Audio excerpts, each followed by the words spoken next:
अगर हम राधा जी की बात करें और कृष्ण का जिक्र ना हो, ये तो संभव ही नहीं है, क्योंकि राधा और कृष्ण हमेशा से एक दूसरे के पूरक रहे हैं और एक ऐसे आत्मिक प्रेम की मिसाल है जो भौतिक सुखों से बहुत परे है।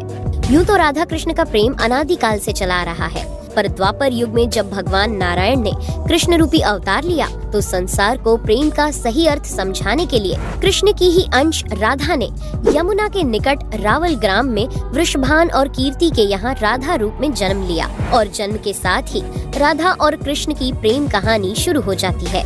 मगर दोस्तों, ऐसी क्या घटनाएं और स्थिति बन जाती है कि राधा को कृष्ण के विरह का सामना करना पड़ता है और कृष्ण क्यों अपनी प्रिय बांसुरी को तोड़ देते हैं?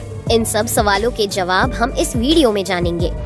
दोस्तों, कहा जाता है कि राधा जन्म से अंधी थी और स्वर्ग लोक से ये वचन लेकर ही पृथ्वी लोक आई थी कि जब श्री कृष्ण की प्रथम दृष्टि उन पर पड़ेगी तभी वो संपूर्ण जगत को देखेंगी, अन्यथा नहीं। तो देखा आपने कैसे शुरुआत से ही दोनों एक दूसरे से जुड़े रहे हैं। बचपन से ही कृष्ण अपनी लीलाओं और बांसुरी की मधुर धुन से पूरे बरसाना वासियों का मन मोहित करते रहते हैं और राधा और कृष्ण तो 8 साल की उम्र से ही अपने प्रेम का आनंद लेने लगे थे। श्री कृष्ण को अपने जीवन में राधा और बांसुरी 2 ही सबसे प्रिय थे, जो आपस में एक दूसरे से गहराई से जुड़े थे। जब भी श्री कृष्ण बांसुरी बजाते, राधा उनके पास दौड़ी चली आती और घंटों बांसुरी की धुन में मग्न रहती, जो उनके प्रेम को और बढ़ाता गया। वो यमुना नदी के तट पर बैठकर घंटों समय व्यतीत करते थे, पर उनका ये सुखद समय कुछ ही वर्षों का था, क्योंकि जैसे कृष्ण के मामा कंस को उनके वृंदावन में होने का पता चला, उसने तुरंत ही कृष्ण को मथुरा में युद्ध का निमंत्रण दे दिया, जिसके लिए कृष्ण को अपनी यशोदा माँ और पूरे गांव के साथ राधा को भी छोड़कर जाना था। कृष्ण और राधा दोनों को पहले से पता था कि कृष्ण अब वृंदावन वापस कभी नहीं आ पाएंगे और बहुत समय तक एक दूसरे से मिल भी नहीं पाएंगे। तो इसलिए मथुरा जाने से पहले राधा ने कृष्ण से 2 वचन लिए। पहला वचन था कि राधा के हृदय में हमेशा केवल कान्हा का वास रहेगा और दूसरे वचन के अनुसार मृत्यु से पहले उन्हें कान्हा के दर्शन होंगे। परंतु इन वचनों को देने के बाद श्री कृष्ण को पता था कि राधा उनके विरह में बहुत विलाप करेंगी, तो राधा हमेशा खुश रहे। इसके लिए श्री कृष्ण ने भी राधा से वचन लिया कि राधा को कृष्ण की याद में अब एक भी अश्रु नहीं बहाना होगा। ये वचन लेने के बाद श्री कृष्ण मथुरा की ओर बढ़ जाते हैं और राधा वृंदावन में ही रह जाती है, जिसके बाद से राधा का वर्णन बहुत कम ही मिलता है। इसके बाद कृष्ण ने मथुरा जाकर कंस का वध किया और अपने माता पिता देवकी वासुदेव को मुक्त कराया और फिर उन्होंने मथुरा से आगे बढ़कर प्रजा की रक्षा के लिए द्वारका नगरी की स्थापना की, जिसके बाद से उन्हें द्वारकाधीश कहा गया। कृष्ण द्वारका में रुक्मिणी और सत्यभामा से भी विवाह करते हैं। साथ ही इनके अलावा भी कृष्ण की 16,108 रानियां थी, जिनमें से रुक्मिणी कृष्ण की सबसे प्रिय पत्नी थी। उन्होंने केवल कृष्ण की छवि को देखकर ही उन्हें अपने मन में बसा लिया था और कृष्ण से विवाह के लिए वो अपने भाई रुक्मी के विरुद्ध भी चली गई थी। प्रेम पत्र के माध्यम से कृष्ण को बुलाकर और कृष्ण के साथ भाग गई थी। फिर उन्होंने कृष्ण के साथ द्वारका नगरी में सुखपूर्वक अपना जीवन व्यतीत किया और कृष्ण भी अपने दैवीय कार्यों में लीन हो गए। दोस्तों, आजकल तो हम भौतिक विवाह को ही सच्चे प्रेम का माध्यम मानते हैं, पर राधा और कृष्ण तो एक ऐसी मिसाल है जिन्होंने तो कभी विवाह ही नहीं किया, केवल अपने मन और हृदय से एक दूसरे को प्रेम किया और उसी सच्चे प्रेम से एक दूसरे से हमेशा बंधे रहे। दोस्तों, राधा और कृष्ण के प्रेम की बहुत सी अलग अलग कथाएं हैं और उनमें से एक प्रचलित कहानी ये है कि श्री कृष्ण कभी कभी सोते ही राधे श्री राधे बोल पड़ते थे, जो श्री कृष्ण की रानियों को अच्छा नहीं लगता था। तो एक बार रुक्मिणी ने श्री कृष्ण से कहा कि हे प्रभु, प्रेम तो हम सब भी आपसे करते हैं, पर ऐसा राधा जी में क्या है जो आप सोते हुए भी उन्हें याद करते हैं? तो कृष्ण बोले, तुम एक बार राधा से मिलाओ, फिर तुम्हें खुद ही पता चल जाएगा और उनके लिए कुछ लेते हुए भी जाना। जिसके बाद रुक्मिणी राधा जी के लिए बहुत गर्म दूध ले जाती है और राधा के महल के द्वार पर पहुंचती है, जहां वो तेज और ओजवान स्त्री को खड़ा देखती है तो उनसे पूछती है कि क्या आप ही राधा हो? तो वो कहती है, नहीं, मैं राधा नहीं, उनकी सेविका हूँ। राधा रानी तो 7 द्वार के अंदर मिलेंगी।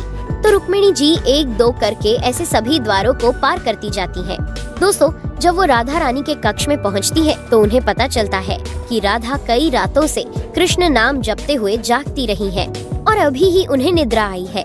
रुक्मिणी राधा की सखियों से कृष्ण द्वारा मिलने के लिए कहने के बारे में बताती है, तो उतने में ही राधा उठ जाती है और कहती है कि कृष्ण ने आज मुझसे मिलने के लिए किसी को भेजा है।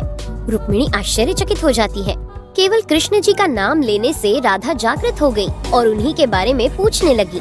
इतना ही नहीं, जब राधा को पता चला कि कृष्ण ने उनके लिए प्रसाद भेजा है, तो वो बिना कुछ सोचे रुक्मिणी से वो गर्म दूध लेके पी जाती है, जिसे देखकर रुक्मिणी हैरान रह जाती है। फिर वो राधा जी से बातें कर वापस आ जाती है। ये सब हो जाने के बाद जब रात्रि के समय रुक्मिणी श्री कृष्ण के पैर दबाती है, तो देखती है कि उनके पैरों में छाले पड़े हुए हैं, जिसे देखकर वो हैरान रह जाती है और पूछती है कि प्रभु, आप कहाँ पैदल गए थे जो आपके पैरों में छाले पड़ गए? तो श्री कृष्ण बोले, आपने गलती से राधा जी को गर्म दूध पिलाया था, जो राधा एक ही बार में पी गई थी, जिससे उनके हृदय में छाले पड़ गए हैं और उनके हृदय में हमेशा मेरे चरण कमल विराजमान रहते हैं, जिससे मेरे पैरों में भी छाले पड़ गए। तब फिर रुक्मिणी को राधा और कृष्ण के प्रेम की पराकाष्ठा का पता चलता है कि प्रेम शरीर से नहीं, आत्मा से होता है, जो हमेशा राधा के हृदय में कृष्ण के चरण कमल के रूप में विराजमान रहता है।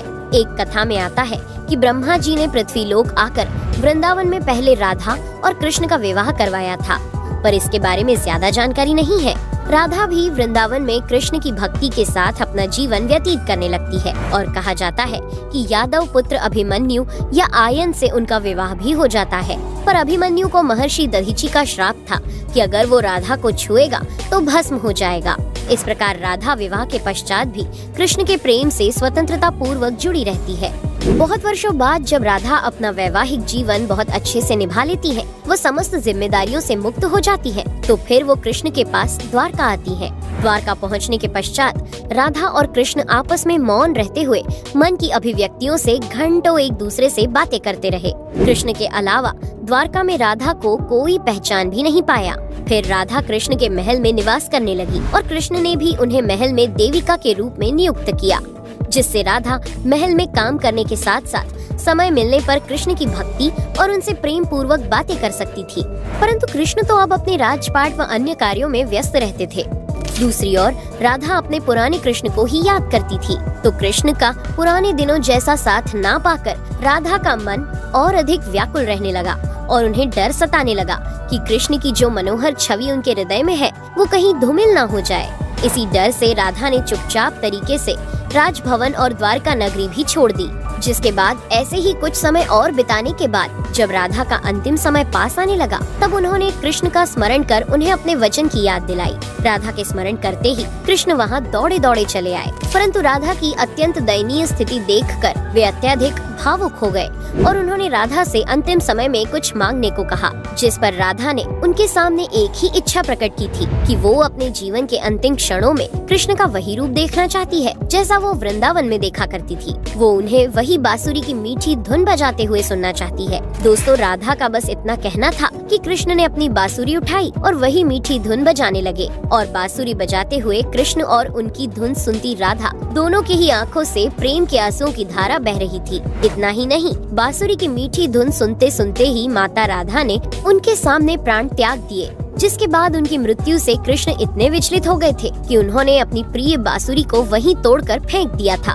तो ऐसे राधा की मृत्यु के साथ ही कृष्ण ने बांसुरी से भी हमेशा के लिए मुख मोड़ लिया, क्योंकि बांसुरी और राधा का एक अद्भुत रिश्ता था। इसलिए राधा की मृत्यु के पश्चात कृष्ण ने अपने शेष जीवन में बांसुरी तो क्या, किसी अन्य वाद्य यंत्र को हाथ भी नहीं लगाया। दोस्तों, राधा और कृष्ण की प्रेम कहानी के लिए कहा भी जाता है, एक प्राण दो देही, राधा संग स्नेही, जिनके शरीर बस अलग थे और आत्मा एक ही थी। तो दोस्तों, कैसा लगा आपको हमारा आज का ये वीडियो? हमें कमेंट करके जरूर बताइए और जाते जाते चैनल को सब्सक्राइब जरूर कर दीजिएगा। Thanks for watching.